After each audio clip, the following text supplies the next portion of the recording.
নমস্কার, welcome to my channel সৌরশীল শ্রী শ্রী রাধাকৃষ্ণ গোপাল শ্রীমদ ভগবদ্গীতা। আজ 28 ফেব্রুয়ারি 2026। আমি বৃহৎ সচিত্র অষ্টাদশ পুরাণ সমগ্রের দ্বিতীয় অধ্যায়ের কলিযুগ কথনের কিছু অংশ পাঠ করছি। 33 পৃষ্ঠা ও 34 পৃষ্ঠার। শ্রী শ্রী অষ্টাদশ পুরাণ সমগ্র কি জয়, শ্রী শ্রী রাধাকৃষ্ণ গোপাল শ্রীমদ ভগবদ্গীতা কি জয়। রাধে কৃষ্ণ, রাধে কৃষ্ণ, রাধে কৃষ্ণ। এই মর্তলোকে ধর্ম ও অধর্ম নামে দুটি শব্দ কর্মানুসারেই প্রযুক্ত হয়ে থাকে। প্রধানত কুশল ও অকুশল কর্মই ধর্ম ও অধর্ম নামে পরিবেশিত হয়ে থাকে। ধৃতি অর্থযুক্ত ধাতু থেকে ধর্ম শব্দটির উৎপত্তি ঘটেছে বলে ধারণা করা হয়।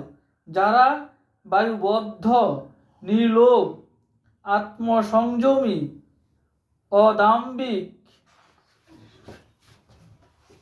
অতি বিনীত, সরল, এই লোকে তারাই আচার্য পদবাচ্য হয়ে থাকেন।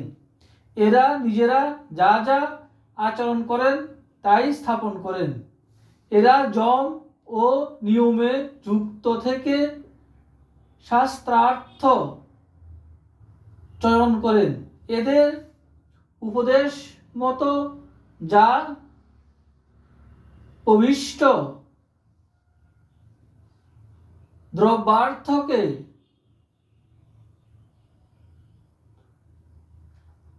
লাভ করায় তাই হলো ধর্ম।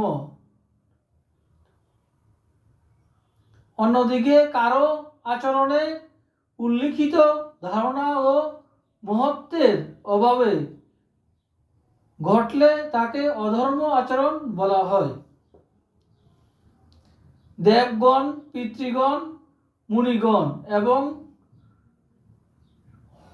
সংযমাত্মা মানবগণ অভেদ দর্শন করে থাকেন বলে কোনো বিষয়েই এটি ধর্ম বা এটি অধর্ম বলে মত প্রকাশ করেন না।